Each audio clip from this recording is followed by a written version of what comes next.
নমস্কার, সকলকে স্বাগত জানাই আমাদের চ্যানেলে। আপনার দিনটি শুভ হোক এই প্রার্থনা করে আজকের এই ভিডিওটি শুরু করছি। আজকের ভিডিওতে আমরা কথা বলবো মীন রাশির যারা জাতক এবং জাতিকা রয়েছেন তাদের এপ্রিল মাস 2026 কেমন কাটবে। তো চলুন দেরি না করে ভিডিওটি শুরু করা যাক। 2026 অর্থাৎ সূর্যের বছর বা রাজার বছর। তার কারণ হলো 2 + 0 + 2 + 6 যদি আমরা যোগ করি যোগফল আসে 10। 1 + 0 আমরা যদি আবারও যোগফল করি যোগফল আসে 1। 1 অর্থাৎ রাজা, 1 অর্থাৎ সূর্য। তো তাই এই বছরটা হচ্ছে সূর্যের বছরে এই রাশির জীবনে কি আসতে চলেছে এই এপ্রিল মাসে আমূল পরিবর্তন, সেই নিয়ে আলোচনা করব। তো চলুন সবার প্রথমে দেখে নিই প্ল্যানেটারি পজিশন, অর্থাৎ এই মাস এপ্রিল মাসের অনুসারে গ্রহেদের ট্রানজিট আপনার কোন ঘরে কোন গ্রহ থাকছে।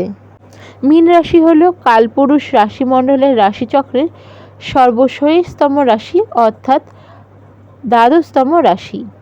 এই রাশির অধিপতি হলো বৃহস্পতি। মীন রাশি হলো একটি ওয়াটার সাইন, অর্থাৎ জল তত্ত্বের রাশি। তো চলুন সবার প্রথমে দেখে নেওয়া যাক মীন রাশির জাতক জাতিকাদের এপ্রিল মাসের গ্রহগত গোচর।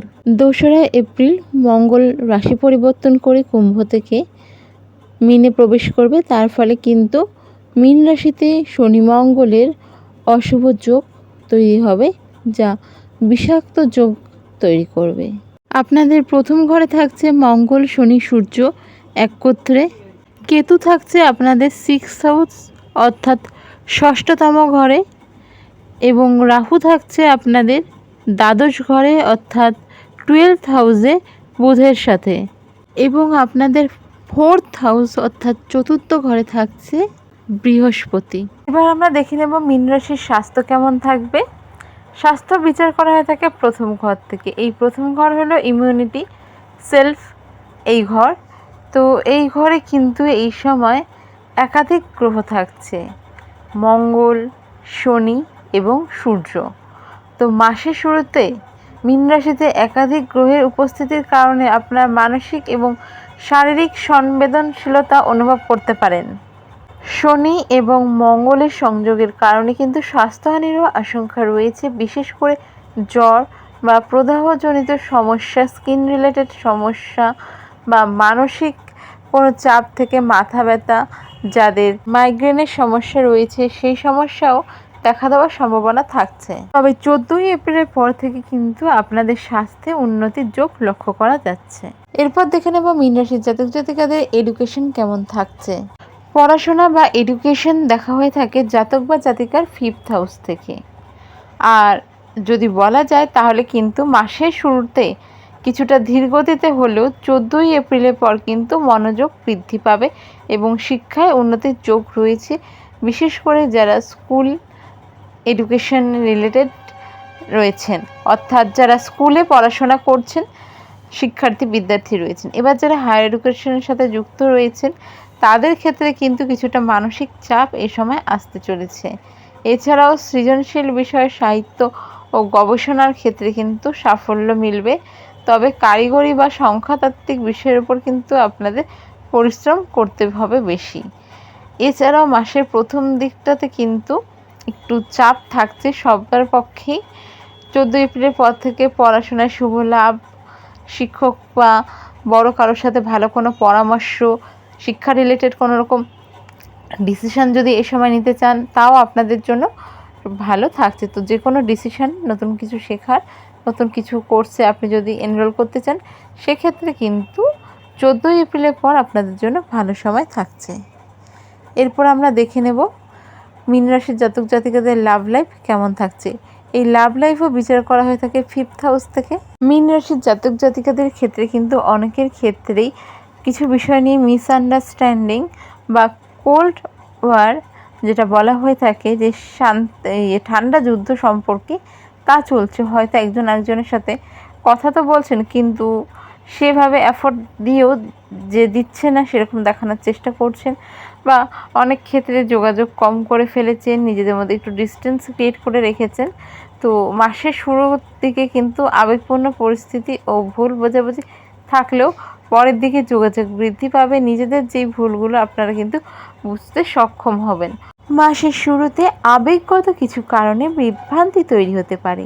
নিজের আবেগ নিয়ন্ত্রণ করুন এবং সঙ্গীর সাথে সেই সব বিষয় নিয়ে যেগুলি নিয়ে ঝামেলা হচ্ছে খোলামেলা কথা বলুন। রাহু কেতুর অবস্থানের কারণে কিন্তু সম্পর্কের ক্ষেত্রে আবেগ প্রবণতাও বাড়তে পারে, তবে তা বলা যেতে পারে 14 এপ্রিলের পর থেকে। তাই কোনো বড় সিদ্ধান্ত নেওয়ার ক্ষেত্রে কিন্তু এই সময় তাড়াহুড়োও করবেন না। অনেকের ক্ষেত্রে কিন্তু সম্পর্ক পরিণতি পাওয়ার দিকে এগিয়ে যেতে পারে, তবে ভীষণ সাবধান। সব কিছু নিয়ে একটু সময় নিয়ে তবেই আপনারা এই জায়গাগুলো ঠিক করে নিয়ে সম্পর্কে এগিয়ে যান। এবার আমরা দেখে নেব বিবাহ জীবন আপনাদের কেমন থাকছে এপ্রিল মাস 2026-এ। বিবাহ জীবন দেখা হয়ে থাকে 7th হাউস থেকে। বিবাহিত জীবন এবং পরিবার যদি দেখা যায় সেক্ষেত্রে কিন্তু মাসের শুরুতে পারিবারিক জীবনে শান্তি বজায় থাকবে, পরিবার এবং জীবনসঙ্গীর সমর্থন পাবেন। তবে শনি ও মঙ্গলের প্রভাবে কিন্তু দাম্পত্যে মতবিরোধের যোগ সৃষ্টি হবে।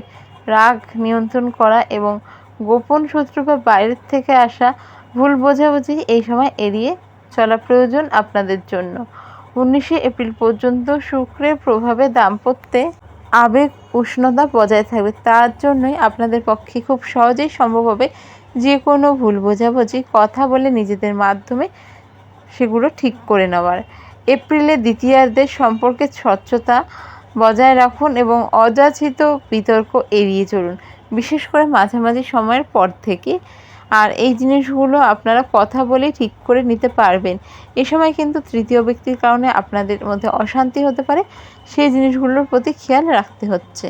এবার আমরা দেখে নেব মীন রাশির এই 2026 সালের এপ্রিল মাসে ভাগ্য ক্যারিয়ার কেমন থাকছে।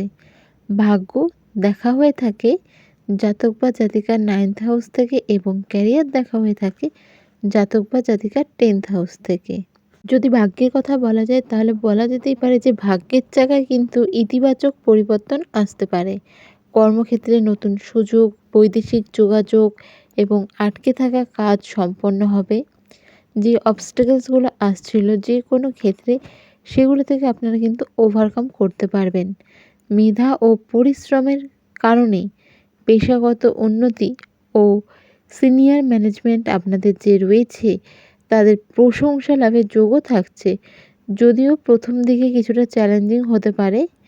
এপ্রিল মাসটি নতুন কর্মসংস্থানের সুযোগ নিয়ে আসতে পারে, বিশেষ করে মাসটির মাঝামাঝি সময় থেকে। আপনার সৃষ্টিশীলতা ও উদ্ভাবনী চিন্তাধারা কাজের জায়গায় সমাদৃত হবে। এই সময় টিম রিলেটেড কাজ করলে কিন্তু ভালো ফল পাবেন। বৈদেশিক যোগাযোগ বা ব্যবসার সাথে যারা যুক্ত রয়েছেন তাদের কিন্তু এই সময় কাজের জন্য বিদেশে যাওয়ার যোগ থাকছে।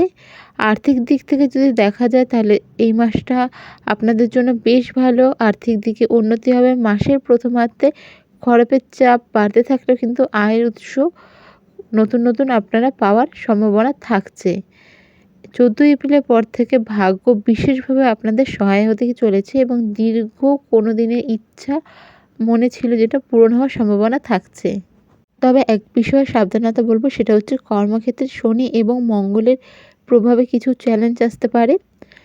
কর্মক্ষেত্রে কোনো শত্রু আপনার যে কলিগ গ্রুপে হয়তো রয়েছেন বা যে কেউ হতে পারে, আপনি হয়তো তাকে চেনেন জানেন, এমন কোনো শত্রু কিছু শয়তানি করতে পারে।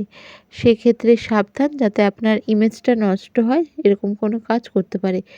কাজের চাপে কিন্তু স্বাস্থ্যের প্রতি অবহেলা এই সময় করবেন না, বিশেষ করে মাসের শুরুতে। টিমের সাথে কাজের ক্ষেত্রে ভালো সময় বজায় রাখুন এবং নিজের ভাষার ওপর কন্ট্রোল রাখুন, তাহলে কিন্তু বেশ ভালো কিছু আপনার জন্য অপেক্ষা করছে। এই মাসে রেমেডি হিসেবে আপনারা কি করবেন চলুন দেখে নেওয়া যাক। প্রথমে যেটা বলবো যে প্রত্যেক দিন সন্ধ্যের পর হাঁটুন আধা ঘন্টা। মাসের প্রথম শনিবার যদি সম্ভব হয় নিজের ছায়াটা দান করে আসুন অবশ্যই শনি মন্দিরে। এবং একটি বিশেষ জিনিস আপনাদের বলে দিচ্ছি, কোনো পায়ে সমস্যা রয়েছে, এমন প্রতিবন্ধী কেউ আপনার সাথে আপনার কাছে যদি সাহায্য চাইতে আসে তাদের ফেরাবেন না। এর সাথে সাথে প্রত্যেক দিন হনুমান চালিসার পাঠ করুন, শনিদেবের বীজ মন্ত্রের জপ করুন। যারা বৈদেশিক মুদ্রা লেনদেনে কাজ করেন বা ফরেন কারেন্সির সাথে রিলেটেড কাজ করেন তারা অবশ্যই প্রত্যেক দিন সকালবেলা সূর্যদেবকে তামার ঘটিতে জল অর্পণ করুন। কারো যদি কোনো কিছু জিজ্ঞাসা করার থাকে কমেন্ট বক্স খোলা থাকছে, অবশ্যই আপনারা কমেন্ট করতে পারেন। চেষ্টা করব আপনাদের কোয়ারিজগুলোর রিপ্লাই করার। আর ভিডিওটি যদি ভালো লেগে থাকে অবশ্যই লাইক, সাবস্ক্রাইব, শেয়ার করুন। দেখা হবে অন্য ভিডিওতে। জয় শ্রীকৃষ্ণ, রাধে রাধে।